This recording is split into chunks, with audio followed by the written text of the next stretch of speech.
want to chat, you can use the extension or the lobby outside.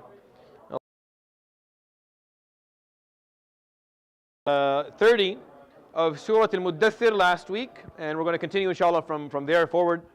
30 could have easily not existed in the surah, and you would have still had the full meaning of it. Like you wouldn't, this ayah did not offer any functional information. I'm saying this, and I know that Allah subhanahu wa ta'ala is the one who perfected the Quran, and in the Quran there is no lahu, there's not one word in the Quran that's extra. But I'm saying when we're thinking about it functionally, عليها تسعة عشر, when he said that about Jahannam, no further information was added in terms of understanding Jahannam. So why was it there? But it was purposefully put there. Not only in terms of where it is, but how the revelation sequence occurred. Because revelation for Surah Al-Mudathir stopped right there and then cut off for quite some time, allowing those who heard the verses to contemplate and think.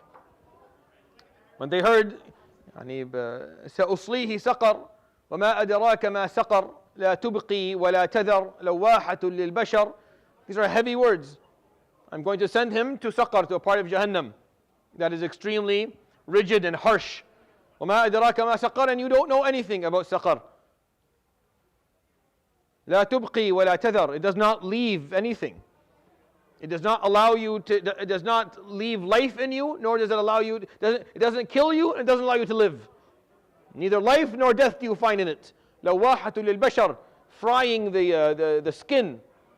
These are all descriptions that help us understand what we're thinking about, what it is that we're listening to. And then he said, عليها تسعة عشر, upon it are 19. Done. And Jibreel leaves. No further explanation. Nothing. Just عليها تسعة عشر. Upon it, 19. Leaves. The Prophet ﷺ recites these verses. He has to recite them as they were revealed to him. He can't cut out the last ayah. That last ayah causes a storm of comments. A storm of comments. The mushrikeen start, 19 what? 19 whom? Why 19? What number is that? What's the point of why specifically 19? Could it 20? He didn't have 20. He couldn't come up with 20 of them. It's a fuller number. You think I'm making this a mockery up? No, this is what they did. You'll find these mockeries in the books of Seerah and in the books of Tafseer as well, quoted by many of the mushrikeen in Mecca. Some of them became Sahaba later, so I don't use their names out of respect. They would mock it. They'd make fun of it. One mushrik said, 19, that's easy. I'll take out 13 of them. You just take out 6, all of you, as a group, and I'll mow through 13 of them. If there's malaika, we'll make our way out of Jahannam if we're thrown in there. If we're thrown into Saqar, it's only 19, we'll take care of them. So they start to mock and ask, why 19 and why not something else?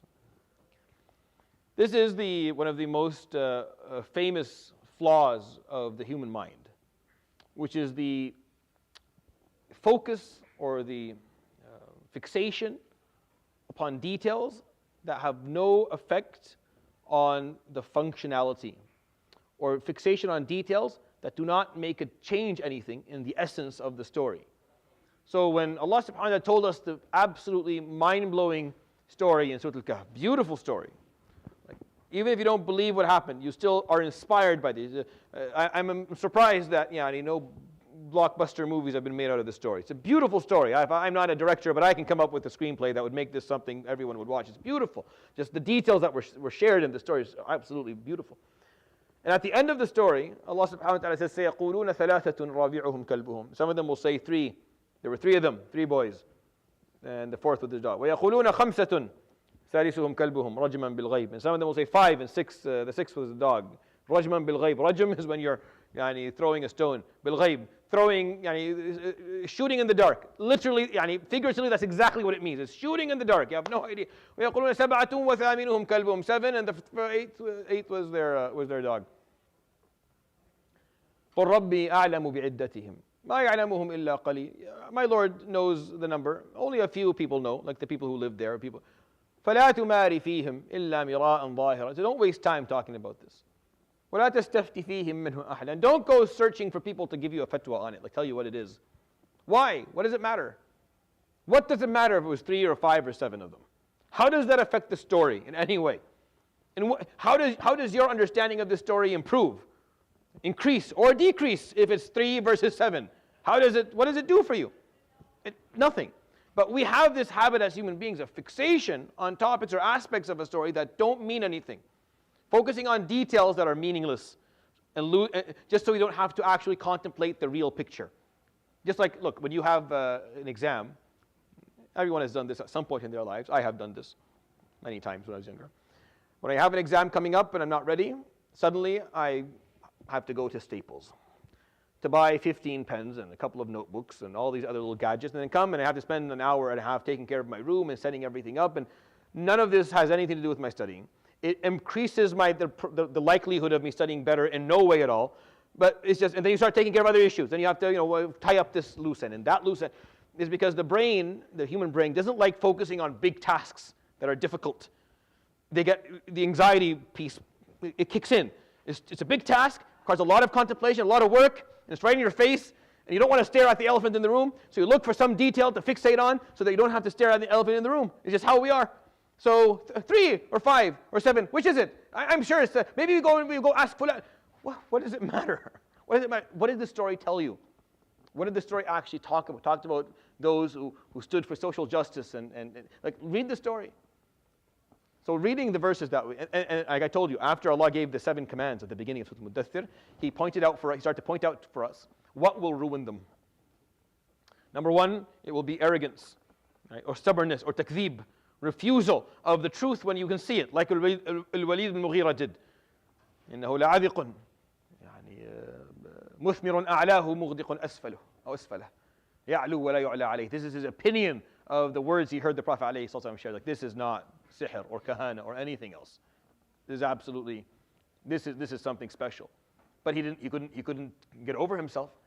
He couldn't get over the fact that he was going to lose a lot with this. He's going to have to admit that he was not chosen for prophecy, and someone who is 30 years younger than him, who does not have half of his wealth or a portion of his lineage or his number of his children or his history, was chosen for prophecy, and he would have to, give the bay'ah to the Prophet ﷺ and shahada and all that stuff. He didn't want to do that. He could control how Quraysh would respond, so he used that in a way that was. If you are someone who does not accept the truth when you're faced with it, and this will happen to you in your life, where you're making an argument or you're doing something, and someone will make a counter argument and say something, and it'll make perfect sense. And at that moment, you will know that you have been mistaken, clearly, straightforward. No sugarcoating, you'll know that you were wrong.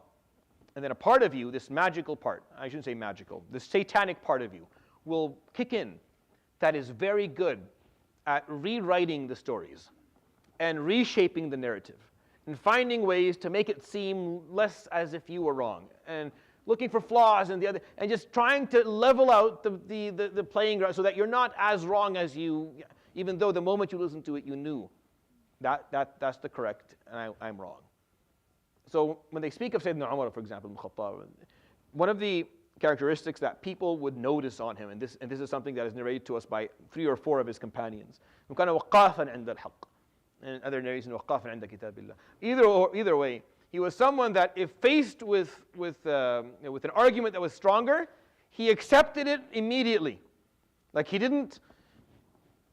made a habit of it, that if you presented a better case, if you made more sense, then he would immediately retract what he said and admit that he was wrong and go with you. And people admired him for that. He did this on the minbar once. Even though he wasn't wrong, the person who actually objected to him was wrong. Like the lady who objected to him about the mahr, she was wrong, he was right. But when she made the argument, at that moment it made more sense to him than his own argument. Sometimes you get the right conclusion, but you made the wrong argument to get there. This happens a lot, by the way, in philosophy and logic. Like you make the right point, you just make it in the wrong way. So it actually matters. You have to make the right point the right way. So Umar Khattab made the right point the wrong way. The lady made the wrong point, but she used it the right way. To him, the way made sense. So he said, أخطأ Umar وأصابت امرأة. Later on, they go back to the fuqaha and they look at no, Umar was right. He just made the wrong argument for it. She was wrong. But it doesn't matter. What matters is that he, at that moment, felt that her argument was better, so he immediately admitted it on the minbar in front of people. Imagine. It's absolutely insane. Wallahi, it is. It's unimaginable. Wallah, if someone yells at me in the middle of the khutbah to tell me I'm wrong, yani, they will never come back to this masjid ever again. Absolutely, you're not going to scream at me in the middle of the khutbah as I speak. Yani. But imagine, Amir al-Mu'mineen. It's a status of genuineness and yani, subhanAllah, and sincerity and clarity that is so rare. It's so rare. May Allah subhanahu wa ta'ala grant us yani, a portion of that, wallahi, in our life. It's so hard yani, because it takes so much out of someone. That's the first one. The second thing that can ruin it, that can ruin these commands, is if you become fixated on details.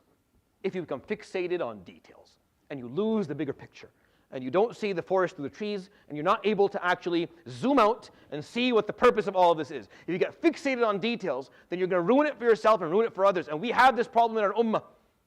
I have people who are fixated on details, on very small details that scholars have time and time again said that they're not that big a deal. You do whatever you want. And they're fixated and they're arguing and they're causing animosity and they're causing fitna over details that don't matter. And in the middle of all this argument over details, we're actually losing our grasp on the bigger picture. And we're not able to educate our youth properly. We're not able to hold on to our deen properly. And we're not actually, we're losing like big portions of what Islam was. Like big portions as in like basic aspects of Islamic character are lost as we argue on details. I remember sitting and listening to like hours of arguments on the length of the beard.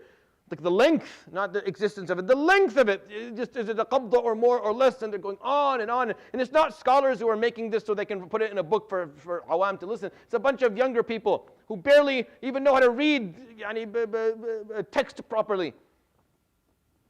Because one saw a YouTube video and another one saw a different YouTube video. Just fixation on aspects that are and that's why Allah subhanahu wa ta'ala left alayha tis'ata ashar, period. Ayah number 30, no more wahi for a while. And then all these comments start to brew. People start to mock the number and fixate on the number. And the story that was told before was completely ignored by the mushrikeen. And Allah subhanahu wa ta'ala wanted to show us. See, this is want to show the Sahaba. This was a practical lesson for the Sahaba. You see how they fixated on this number? And then you have ayah number 31. You can see ayah number 31 is different. Anyone with any degree of intellect will look at Surat Al-Mudathir and say, something doesn't fit here. And there's the ayah, there's 56 verses in 2 pages. Something here looks a little bit awkward. And then you have an ayah that is 1, 2, 3, 4, 5 lines. 5 lines. 5 lines in Surat Al-Mudathir is around 20 verses.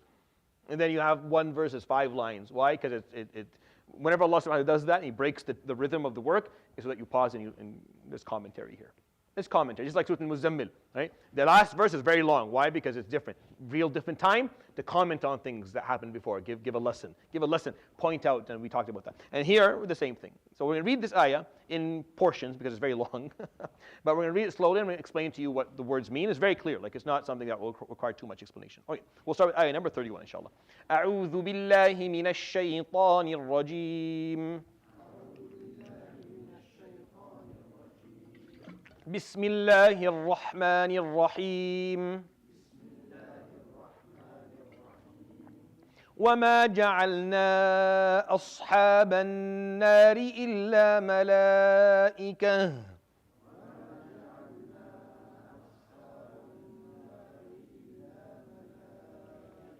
So I'm going to stop here in recitation as we go along.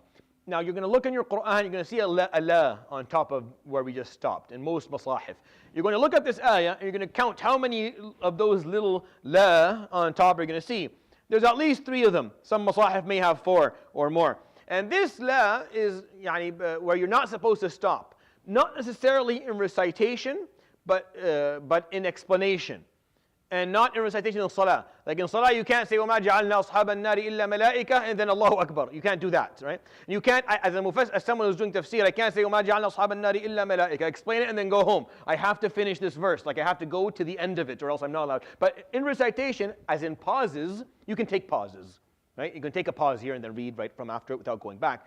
Some scholars or many scholars of qira'ah, they don't like that. But it is acceptable because really the la that is put there is not for continuous recitation regarding not taking pauses. It's for you not to stop there and make ruku' or stop there in terms of understanding the verse. Like فَوَيْلٌ لِلْمُصَلِّينَ, you'll see a la on top of it. Even though it's an end of a verse. right? It's an end of an ayah. You're supposed to stop there. It's not that you can't stop there. It's you can't stop there and say, فَوَيْلٌ لِلْمُصَلِّينَ Allahu Akbar. No, you can't do that in salah. That is, some scholars say you mubtil. Some scholars say that invalidates your prayer. Not all of them, but some of them. That's how serious it is. You can't stop there in terms of your tafsir. Like you have to continue because this is connected with what comes next. So that's why you see the little la on top of the word here. Well, we'll continue. I will be pausing at it because in terms of recitation and pauses, it's acceptable. And this is too long of a verse and it'll take us forever to finish. All right. وَمَا جَعَلْنَا عِدَّتَهُمْ إِلَّا فِتْنَةً لِلَّذِينَ كَفَرُوا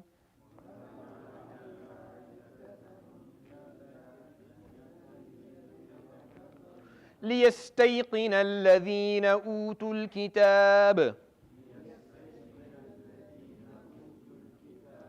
وَيَزْدَادَ الَّذِينَ آمَنُوا إِيمَانًا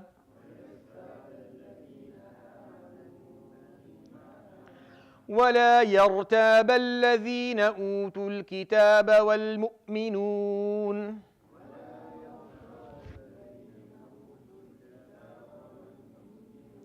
وليقول الذين في قلوبهم مرض والكافرون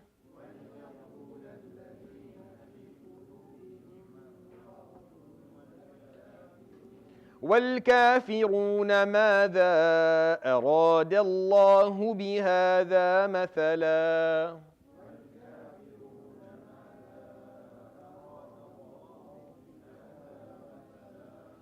كذلك يضل الله من يشاء ويهدي من يشاء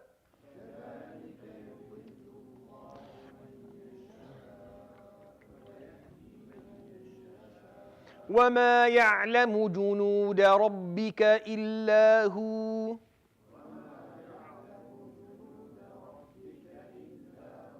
وما هي إلا ذكرى للبشر. So now you can listen to the mastery of this response. وَمَا جَعَلْنَا أَصْحَابَ النَّارِ إِلَّا مَلَائِكَةً. As for what they are, we only made the أصحاب النار, ashab here not as the people who are in it, but the people who are caregivers of it. So a sahib, sahibul ibil, it could either mean a companion of them, so someone who's similar to them, or the caregiver of them. And the word sahib, depending on the context, will either mean companion, attendee, or caregiver. Here it's a caregiver. وَمَا جَعَلْنَا أَصْحَابَ النَّارِ. We didn't make the caregivers of nar, of Jahannam, إِلَّا مَلَائِكَةً, except we made them angels. So you're asking, 19 what? You can see the ayah is here to explain. 19 what? 19 malaika. وَمَا جَعَلْنَا عِدَّتَهُمْ. And we didn't make that number of them إِلَّا فِتْنَةً لِلَّذِينَ كَفَرُوا, except as a fitna for the disbelievers. As a fitna. We threw the number there for them. So that all of that evil that exists inside, all of that fixation on details, when a good argument is made, but there's a detail for it that's not too good, then the evil within me will ignore the strength of the argument, the essence of the good argument, focus on the details that are there to refute that. This is literally how the qadiyya of Palestine has been ruined for the last 100 years. Wallahi, this is how it's been ruined. Where the essence of the argument is extremely simple. People were living in a land. They had been there for many, many years, for many generations. An occupational force came in, slaughtered them, and kicked them out. That's it. There is nothing more to this story. I don't care who told you that you were promised this land. It doesn't matter to me. Because they didn't tell me, they told you, so it doesn't, as if it doesn't exist. This is something between you and your whatever it is you're talking to. Whatever. If we're going to use their argument that God gave it to them, then every person who claims that God is speaking to them in their mind and they're murdering people in the hundreds, we should obviously, it's okay. Well, God told them to be a serial killer and rape 50 women and kill 100 others. This is a stupid argument. But because that piece is not going to be talked about. That piece of the argument, the central piece of the argument, which is people who are indigenous to a land, been there for at least 500, 600 years, if not longer, really. And this is with simple historical data. were kicked out within a specific time by brute force, slaughtered and had land stolen from them and removed from that land. That's nothing. There's nothing else that happened. Like there's no other detail to this aside from this story. Very simple. There's an act of dhulm, it's an oppression, and it has to be corrected, either through diplomacy or through the wrong side of a sword. But it will be corrected at some point because it's dhulm. And then, but let's find other details. But the people were there before as well, and yes, everyone has been everywhere at some point. Everyone, human beings have been immigrated across the planet for thousands of years. You go to Africa, you find people in the millions who have from Indian and Pakistani Indian descent and from European descent. You come to Europe, you find the same thing. You go to the Middle East, you find complete neighborhoods that are from people. People have been immigrating all over. Never at any point was a religion allowed to come to a piece of land, say we were here first or earlier on. Or we were here 3,000 years ago, so now never has that been acceptable, ever. Like never has that argument been okay. They don't accept that argument anyways. Like the person who was advocating for the argument doesn't even accept the argument themselves if it were ever to be used against them or used anywhere else. But that piece is not argued ever. You never hear that piece brought up anywhere. Not even those who advocate for Palestine bring up that piece. They advocate for it on some secondary level, where you're slaughtering civilians, and and that's why everyone has to first of all denounce Hamas before they can even speak about the issue.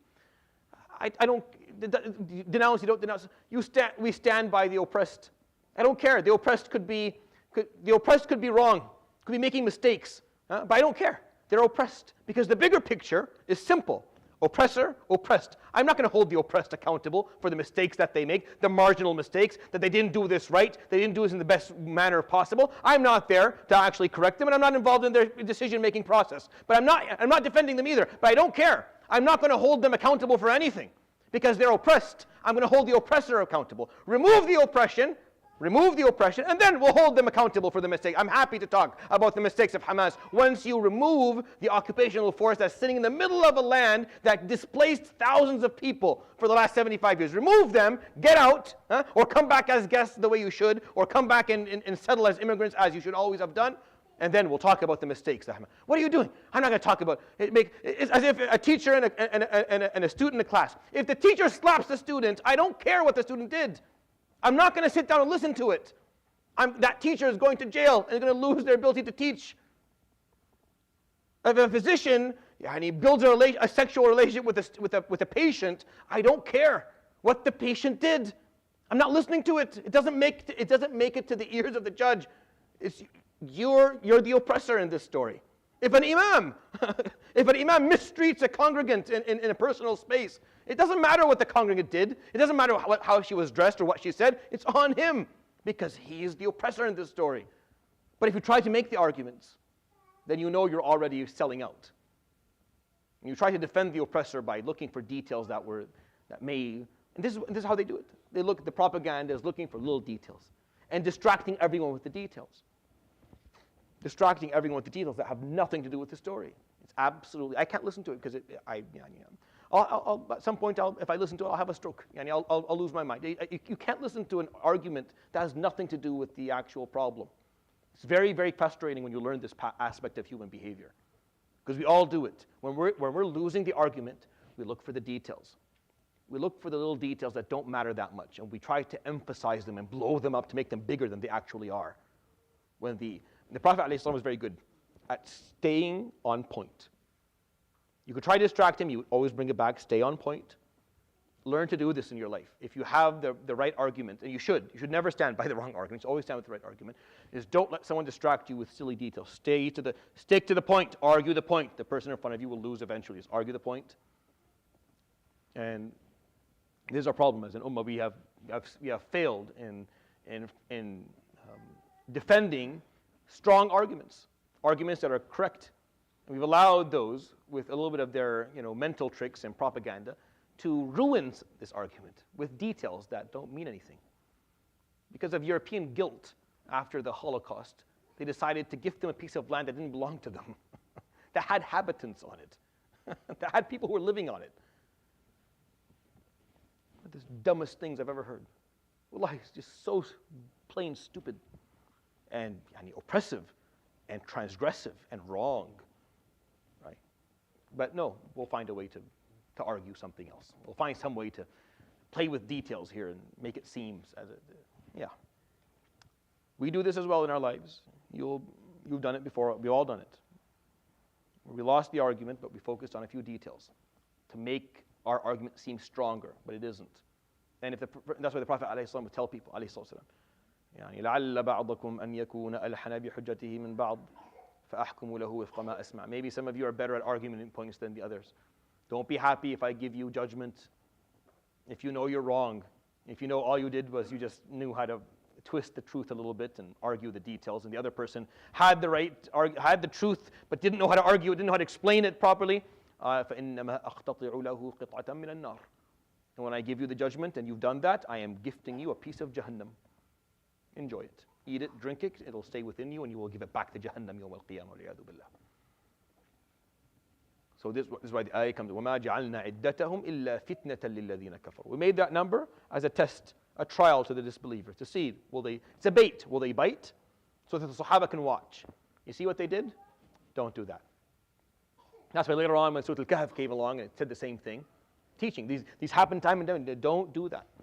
Don't get fixated on details that cloud the bigger picture, cloud the main issue. The issue of Palestine is clouded, is surrounding by all this, they call it a conflict. It ain't no conflict. This is not a conflict. This is not a conflict. It's a conflict in the terms that an oppressed group of people are fighting an oppressor, but it's not a worldwide conflict that's too complicated to figure out what's correct and wrong, what's correct and what's not, what's just and what's unjust. Not at all. It is as simple as they get, as simple as they get. If every group of people are going to trace back to the times of the Phoenicians and the Ashurians, where they lived, and they want to go back and claim that land, this is not going to work. Then we're all going to be killing each other all over the globe. We've been moving around as human beings for a very long time. You can't just go back 3,000 years. Are you kidding me? 3,000 years you're going to go back and can claim a piece of land that you can't even prove you come from that lineage. The people who are living there can prove their lineage. Everyone in Palestine, min Bani Zayd. Banu Zayd are Adnaniyin, min Mudar. They are the descendants of Ismail alayhi salam. Not one person in the cabinet of Netanyahu is even a descendant of Ishaq alayhi salam. Not one of them. None of these people have any relations to Yaqub in any way. It's absolutely insane. It's mind-numbing. But it's really not arguing the details. See, they don't care about details there. It's brute force, right? It's strength. That's the language that they speak. But here, to keep to keep the support from the West, you have to learn how to argue. And they learned how to argue. And they argue their points in ways that distract people from the main issue. Today, actually, there's much more awareness than there has ever been on this topic. Than there has ever been. I remember growing up, watching the news and listening to CNN and listening to people. The audacity of news media back then in terms of how they addressed Arabs and Muslims and Palestinians was we all knew it, so we didn't care. But now they can't do that anymore because now the general public in the West and in Europe don't buy it anymore. They don't buy this lie. They're looking into the issue and they're finding out this is absolutely insane. You guys, you have decided that this group of people don't matter, that their faith is not good, that their ethics aren't good, and that they don't have any rights, and that they should all just listen to what we have to say and behave the way we want them to behave. And the rest of the world that has any degree of ethics and principles step back and say, well, this is not, I don't support that. And people who have some principles and aren't racist say, I don't want, that's not how my mother, I remember I asked her this when I was maybe 9 or 10. I asked her about, I don't know why we were talking about this, but I asked her what did she know about the Middle East? Because my mother was born and raised in Richmond Hill. So what exactly did you know? So she didn't know what Syria was. She didn't even know there was a country of such sort at all. If you showed her the map and gave her 50 tries, she still wouldn't point until the region of where Syria was. She had no idea, never heard of it before. And then I asked her, what did you understand about Palestine, Israel? And she was taught things very differently. She was soaked, marinated all her life in the sorrow of the Jewish race and the Holocaust. So marinated in that, this is what they do. They get kids to feel so sad and so bad and so upset, as if it's the only problem that happened in history. I'm not saying that didn't happen. I'm not saying that it's not a big deal. No. But it's not that different than all of the other miseries, genocides and atrocities that have occurred throughout human history upon different groups of people. Like it's happened many, many times, but it's played as if this is the only time that a group of people, and they don't say the group exactly, they just use the word Hitler, as if he alone did this. As if it wasn't a number of countries that were allies with him within Middle Europe that did this. No, it was just him, just Hitler. The rest of everyone else were angels, and they loved the Jews and they totally treat them well. But it was only him. And then they show you the pictures and they run the videos to marinate people's emotions into this atrocity and the pain, and then say, and then they were given back the land that was taken away from them. By whom? Who took away the land from them? The people that were there? No, but they play this. They play a narrative. So my mom grew up thinking, yes, even the names, they called them the Palestinians. That wasn't a word that was used very long ago, by the way. Historically, the word Palestinian is not that old. It's new. You know why? Because in the books, in the Torah and the Talmud, and even in our own book, when Yusha bin Nun was told to enter Yusha alayhi salam, right, was told to take Banu Israel, which is the name that they used, to enter Jerusalem. Who was on the other side? What were they called? What were they called in English? The Philistines. Understand? So they like that word. They like to stick that word to the Arabs that are living there. The sons of Ismail alayhi salam. The sons of Ibrahim that are living there, they like to the Palestinians. Why? Because that will help take them back to what they learned at school, the Philistines. So this again is David against Goliath. It's the followers of Ibrahim against the barbarians of the world, the Philistines. Those are the descendants of Ismail ibn Ibrahim. You understand? This is how they play it. They played it. They're very good. Bravo. What can you say? Bravo. You played it well. We were asleep. We were asleep in the coffee shops with the shisha. We were asleep for 100, 200 years, and you played it well. And you made sure that those who had money and had power and had influence believed your full of story, and you got there and you got them to strengthen you. Funny enough, the only people who have ever protected the Jewish faith are Muslims. They are our cousins. They are related. No one is more similar to a Muslim than a Jew. No one is closer to us faith-wise than Jews. No one is closer to us lineage-wise than Jews. No one has ever allowed them allowed people of that faith specifically to run for office and be in office within the country that they didn't belong to, except the Khilafah, where they were mustasharin and wuzara. No one has protected their sawami'ans, protected their synagogues, as Muslims did. When we left Andalus, they left with us to Morocco and to Tunisia, because they didn't stay there. And those who did stay there found the same fate the Muslims found, even though they weren't necessarily with them. But they're ignorant. They're following the European Christian illusion.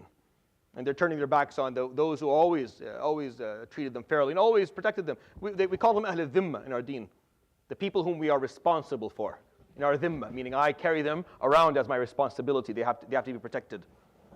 We call them for their da'wah. They don't want it, then we could protect them for as long as... This is how atrociously wrong this whole narrative is. They are al-Filistiniyin. When they speak of them, they say ulad al-am. Right? The people in Fiddakhil, people who live inside, fi Nablus and Fiddafa. Ulad al-am. They're our cousins. Even them, even the people who have seen the bloodshed, they'll say, because we know. It's just the person here doesn't know. Why? Because the person here has been eluded with the details, the parts of the argument that don't mean anything, that don't matter, been distracted by it all, so that they won't see the bigger picture. The bigger picture is simple. It's not complicated at all, and we stand by it. Only recently have we been able to do that, by the way. Before that, you couldn't even say this stuff. You would be deported or put in jail. And then, of course, they use anti-Semitism for everything that doesn't agree with them. They took a word that is Semitism. Semitism is being a descendant of Sam ibn Nuh. So if I am a descendant of Sam ibn Nuh, how can I be anti-Semite if I am a Semite myself? How am I anti-Semite if I am a Semite? Like, I don't understand. How do I do this? If my lineage takes me back to Sam ibn Nuh, and you're telling me that, so how does this work? You're the only, how is it? Ismail and Ishaq are brothers, ya Habibi. You can't be a Semite and then Ismail's brothers aren't. From the same man. It's in your book.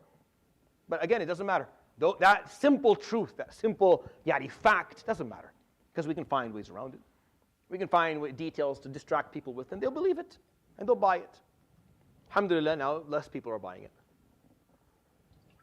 Alhamdulillah, now more people are asking questions and figuring out the truth and arguing against it. And it's just our job as Muslims in the West to continue to carry this baton and argue and clarify and take the time to educate ourselves and learn their tricks. And if you don't know their tricks, you will fall immediately, even if you have the right argument. If you don't know their tricks, you will start to speak and they will immediately, because they've trained for this. They know exactly how to make you slip up. They know how to exactly make you say the wrong thing so that they can show themselves as what they want to. So you have to be more educated. You have to know you have to know their narrative. You have to know the weaknesses in their narrative. You have to make sure and we need young people to do this. I can't do this. I can't do this. If you bring me to have this argument, it'll be a fist fight within a few minutes. Within a few seconds, I'll lose my temper and I'll either hit myself or hit the person in front of me or hit I can't do it. I don't have there's not enough patience in me astaghfirullah, it's unfortunate. I just don't have it. Because this issue hits too close to home and it's way too frustrating for me to be able to sit down and argue with someone that I know is full of it. I know that he knows that he's full of it, and he knows that I know that he's full of it, and yet we're still doing this. I can't do it. I don't have the mental capacity or the strength. But my younger brothers and sisters who grew up here, no, they're much more calm and they're much more capable. They just have to educate themselves. You have to learn all these tricks and learn how to argue a main point and stick to the truth within it. And don't let the 19 and the 3 رابعهم كلبهم and don't any of that distract you. It's all clouds. Just switch them away. Focus on the topic.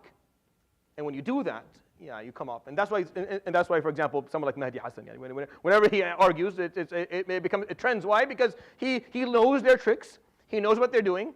And whether you agree with everything he does or not is not my point. But when he argues this point, he knows what he's doing. It's simple. It's easy. He corners anybody. Because it doesn't take much effort, because it's not about who's a better arguer or a bigger debater. It's who has the haqq. He has the haqq, so it's easy for him to make it. He just has to learn the tricks of the other group. A lot of us haven't learned those tricks. وَمَا جَعَلْنَا عِدَّتَهُمْ إِلَّا فِتْنَةً لِلَّذِينَ كَفَرُوا. We made the number just as a trial for the disbelievers, so you could see what they would do. Would they fixate on 19, or they think about فَقَالَ إِنْ هَذَا إِلَّا سِحْرٌ يُؤْثَرْ إِنْ هَذَا إِلَّا قَوْلُ الْبَشَرِ سَأُصْلِيهِ سَقَرَ. Or did they think about قُمْ فَأَنذِرْ وَرَبَّكَ فَكَبِّرْ وَثِيَابَكَ فَطَهِرْ? Would they listen to that and think about that? Or they would spend the rest of the time just focusing on 19? And they did. They completely ignored everything else that was said and just fixated on 19. Mocked the number, mocked the concept, mocked, and they found fun. Like I said, Allah subhanahu wa ta'ala could have given the surah and just removed that piece. Think about it. What difference would it have made? What do you benefit if you know if it's 19 or not? Alhamdulillah, Allah tells us and we learn and we accept what He teaches us subhanahu wa ta'ala, no objection. But it's a piece of information that you could probably have, but He left it there just to show us something. You see what they're going to do? You see how they're not serious about the intellectual arguments. They're not serious about the theology. They have an agenda, so they're going to look for tricks to play. If you become like that, if you get distracted by these details, by these numbers, but if you lose the vision of the bigger picture, if you start getting caught up in the details, you will become like them. And you will also make the same mistake they did. لِيَسْتَيْقِنَ الَّذِينَ أُوتُوا الْكِتَابَ. So that the people of the book increase in their certainty in the truth of this. Because in the Talmud, it says 19. Now the Torah, the Talmud. The Torah is open access. Anyone can read it. Talmud, no. You can't. Even today, you can't. Even today, it's not open access. Even if you try and look it up today, it's not all parts of it, not all of it. Many of the aspects of the Talmud are held by scholars, by ahbar, that's it. And it stays with them in that language. It's not on the internet, it's not shared. It's a very, very tight group. So within it, it says 19. And it was, Allah subhanahu wa ta'ala put the number so that the Yahud listen, and the Nasara, they listen to it, and they're like, it's a very specific number, and he got لِيَسْتَيْقِنَ الَّذِينَ أُوتُوا الْكِتَابَ وَيَزْدَادَ الَّذِينَ آمَنُوا إِيمَانًا. And the believers increase in their iman. A mu'min increases in his iman the more Allah tells him things.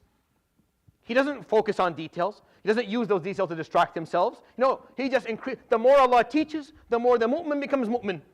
The more iman in the heart of the mu'min, the more he learns from Allah subhanahu wa ta'ala, knowing that Allah subhanahu wa ta'ala only teaches the truth. وَيَزْدَادَ الَّذِينَ آمَنُوا إِيمَانًا وَلَا يَرْتَابَ الَّذِينَ أُوتُوا الْكِتَابَ وَالْمُؤْمِنُونَ. And for the believers and the people of the book to never find doubt in what this is teaching.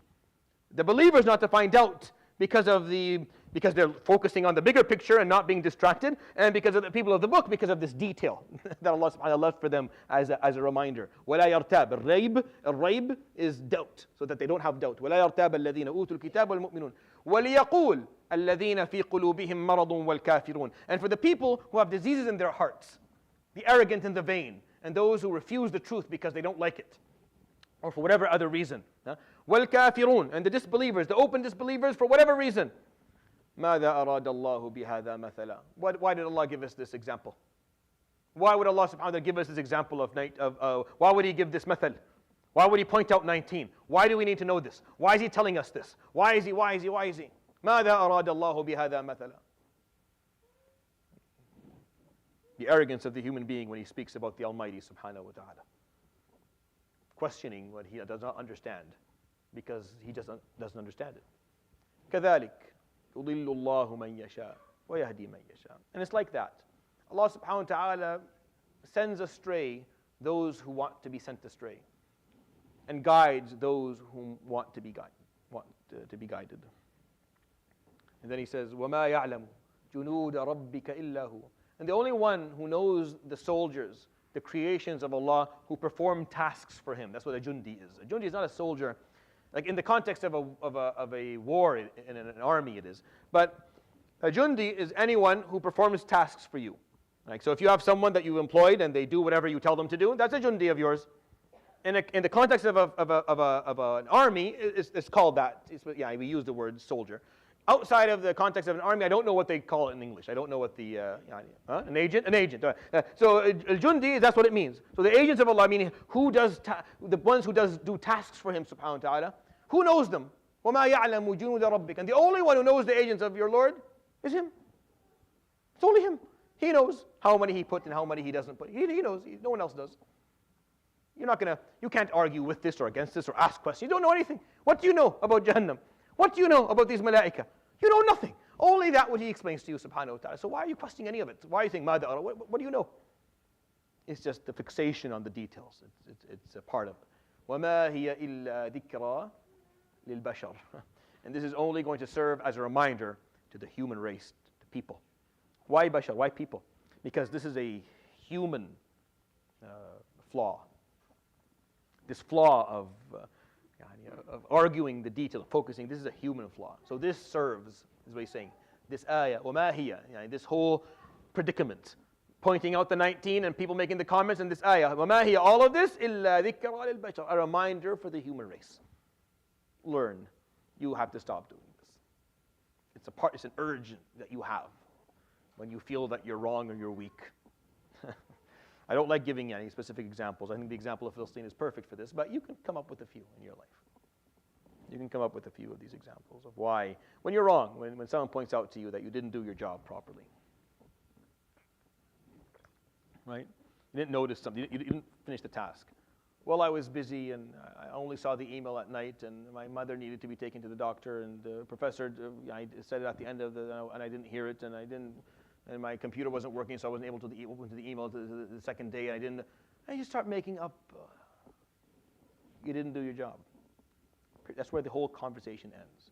But we live in a country, by the way, where that doesn't cut it.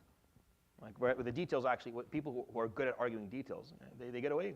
They get away with things that they've done. Get away with crimes that they have committed, clear crimes that they've committed, mistakes that they've made by just arguing details, just finding enough details to confuse the person listening.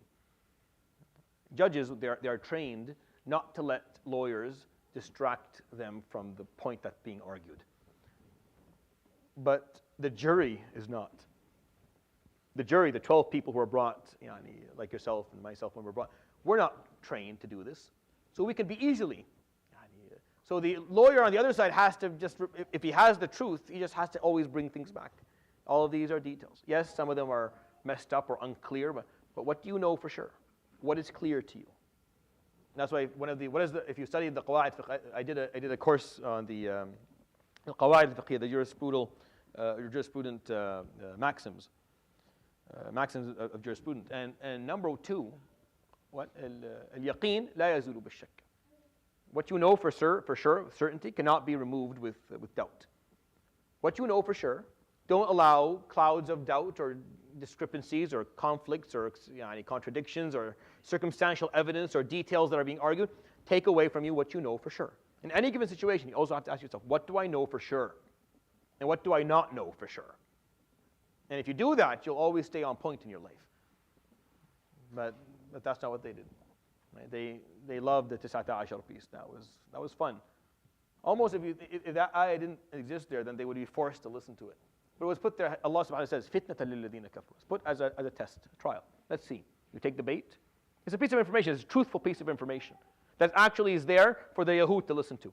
So they know in their Talmud is correct, so that it strengthens their iman. It gives them no doubt. And then the mu'mins increase in their iman when they know that's the case.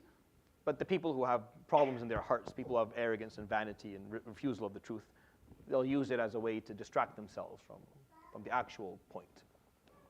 Okay, it's 9 o'clock, so I think the moment I read another ayah, we're going to have to go down to the end of the page easily before I can stop. So I'm going to stop there, inshallah, and then next week, inshallah, we'll continue. Most likely next week we'll actually finish the surah, because it's all one paragraph till the end. It's a little bit long, but it's one paragraph till the end, so we'll try and conclude it, inshallah ta'ala, next week. I hope that was a benefit to you. Subhanakallah bihamdika, ashhadu an la ilaha illa anta, astaghfiruka wa atubu ilayk, wa sallallahu wa sallam wa barak.